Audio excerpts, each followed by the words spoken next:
नमस्कार, स्वागत है study with Ravi YouTube channel में। आज देखते हैं हिंदी साहित्य के महत्वपूर्ण प्रश्न, जो सिलेक्टेड प्रश्न हैं। और ये TGT, PGT, LT grade, DSSB, KVS सभी परीक्षाओं के लिए महत्वपूर्ण होंगे। चैनल पर पहली बार आए तो प्लीज़ चैनल को सब्सक्राइब कर लें और वीडियो को शेयर जरूर करें। तो शुरू करते हैं। पहला प्रश्न है आज का,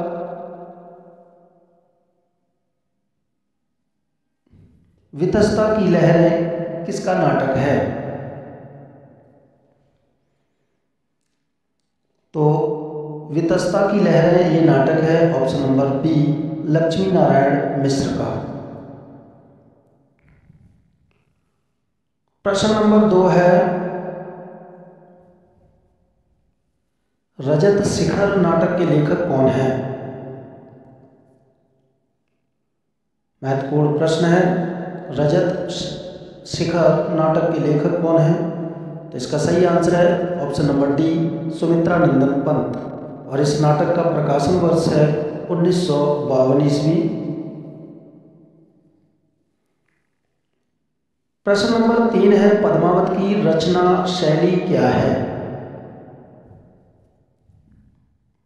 तो पद्मावत की जो रचना शैली है वो है फारसी की मसनवी शैली।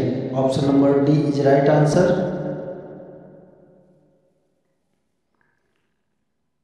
प्रश्न नंबर 4 है, जायसी की काव्य भाषा थी?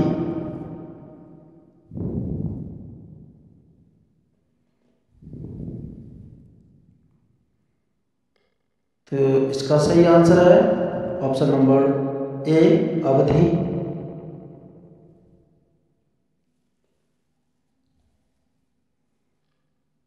प्रश्न नंबर 5 है, शाह निजामुद्दीन चिश्ती की शिष्य परंपरा में हाजी बाबा के शिष्य थे? तो हाजी बाबा के जो शिष्य थे वो थे ऑप्शन नंबर डी, उस्मान।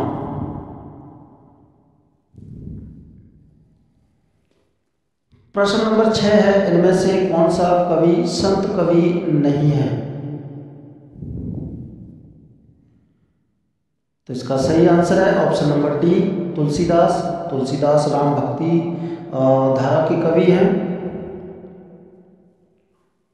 प्रश्न नंबर 7 है कि चंडी चरित किसकी विशिष्ट साहित्यिक रचना है?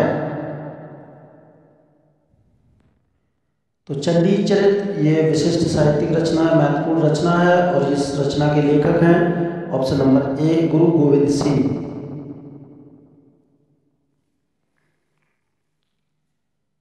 प्रश्न नंबर 8 है, ज्ञान बोध के रचनाकार कौन है? तो ज्ञान बोध रचना के जो लेखक हैं वो है ऑप्शन नंबर बी, मलुकदास।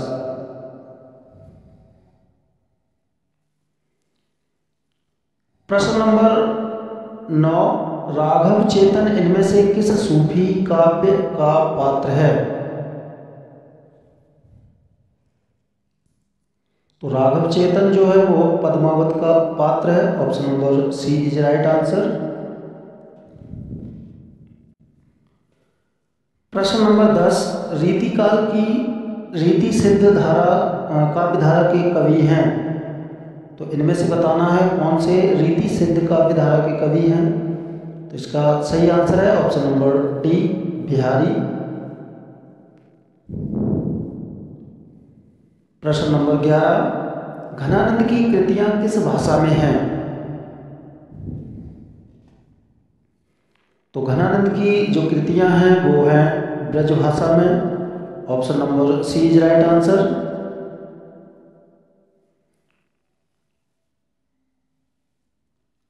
प्रश्न नंबर 12 है, सुजान शब्द का प्रयोग किस कवि की कविताओं में सर्वाधिक हुआ है?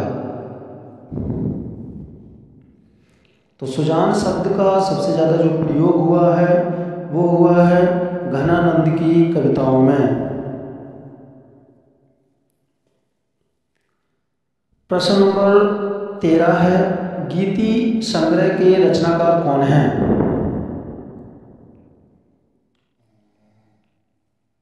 तो इसका सही आंसर है ऑप्शन नंबर ए, सुरती मिश्र। प्रश्न नंबर 14, अंग दर्पण किसकी रचना है?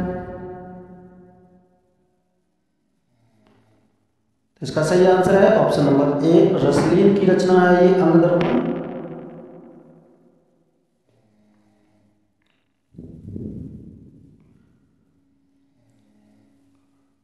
प्रश्न नंबर 15, विरह वारिस किसकी रचना है? बोधा की है, ठाकुर की है, माकर की या रसलीन की? तो विरह वारिस जो रचना है वो है ऑप्शन नंबर ए, बोधा की।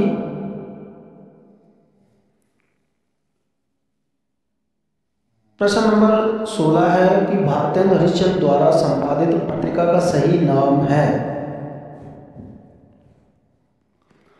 तो जो सही नाम है वो है बाला बोधिनी।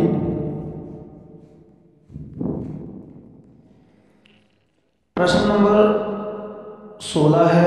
17 कि भारतेंद्र हरिश्चंद्र की कौन सी रचना प्यार छंद में लिखी गई है? तो इसका सही आंसर है जो प्यार छंद में लिखी गई रचना भारतेंद्र हरिश्चंद्र की है वो है ऑप्शन नंबर डी, प्रात समीरन। प्रश्न नंबर 18, भारतेंदु का खड़ी बोली में रचित कविताओं का संग्रह किस नाम से प्रसिद्ध है? तो भारतेंद्र हरिश्चंद्र का खड़ी बोली में रचित कविताओं का जो संग्रह है वो है ऑप्शन नंबर ए, फूलों का गुच्छा। प्रश्न नंबर 19, गोल्डस्मिथ की कृति ट्रैवलर का अनुवाद किसने किया है? तो गोल्डस्मिथ की रचना है ट्रैवलर, इसका जो अनुवाद किया है वो किया है ऑप्शन नंबर सी, श्रीधर पाठक ने। प्रश्न नंबर 20 है, ब्रज कोकिल के नाम से प्रसिद्ध कवि कौन है? तो इसका सही आंसर है ऑप्शन नंबर बी, सत्यनारायण कविरत्न। प्रश्न नंबर 21 है, उर्मिला किसका प्रबंध काव्य है? तो इसका सही आंसर है option number C, Balkrishna Sharma Naveen कि ये महत्वपूर्ण काव्य प्रबंध काव्य है उर्मिला। प्रश्न नंबर 22, दुख की पिछली रजनी बीच विकसता सुख का नवल प्रकाश किस काव्य कृति का प्रबोध वाक्य है? पल्लव का है, राम की शक्ति पूजा का है, या चांद का मुंह टेढ़ा है, या फिर कामायनी? तो दुख की पिछली रजनी बीच विकसता सुख का नवल प्रकाश, ये जो प्रबोध वाक्य है ये है ऑप्शन नंबर डी, कामायनी का। प्रश्न नंबर 33 है, स्कंद गुप्त में एक कवि कालिदास का नाम है? तो इसका सही आंसर है ऑप्शन नंबर सी, मातृगुप्त। प्रश्न नंबर 24 है, अंधा युग में प्रतिहिंसा का प्रतीक पात्र है? गांधारी, दुर्योधन, कृतवर्मा या फिर अश्वत्थामा? तो अंधा युग में जो प्रतिहिंसा का प्रतीक पात्र है वो है ऑप्शन नंबर डी, अश्वत्थामा। प्रश्न नंबर 25 है, जयशंकर प्रसाद के अनुसार स्कंद गुप्त में कल्पित पात्र है? तो इसका सही आंसर है ऑप्शन नंबर ए, प्रपंच बुद्धि।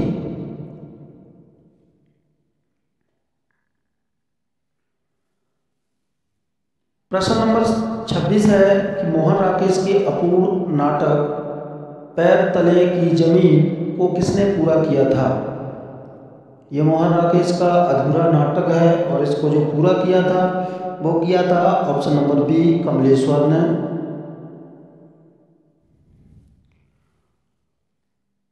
अगला प्रश्न है कि किस अंक वाले नाटक को एकांकी कहते हैं? तो इसका नाम ही है एकांकी, मतलब एक अंक वाले को एकांकी कहते हैं।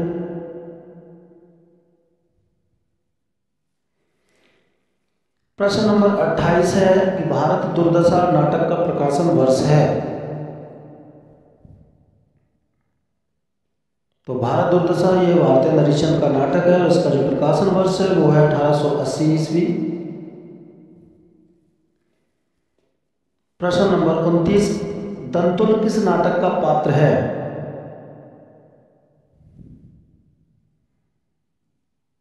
इसका सही आंसर है ऑप्शन नंबर ए आषाढ़ का एक दिन। ये जो है निर्मल वर्मा का नाटक है, वो सॉरी मोहन राकेश का नाटक है, मोहन राकेश का नाटक है ये। स्कंदगुप्त ये प्रसाद का नाटक है, अंधा योग धर्मवीर भारती, और कोमल गंधार ये जो नाटक है शंकर शेष का नाटक है, शंकर शेष का है ये नाटक। प्रश्न नंबर 30 है और आज का ये लास्ट प्रश्न है, मंगलेश डबराल की रचना है। तो इसका सही आंसर है मंगलेश डबराल की जो रचना है वो है ऑप्शन नंबर बी पहाड़ पर लालटेन।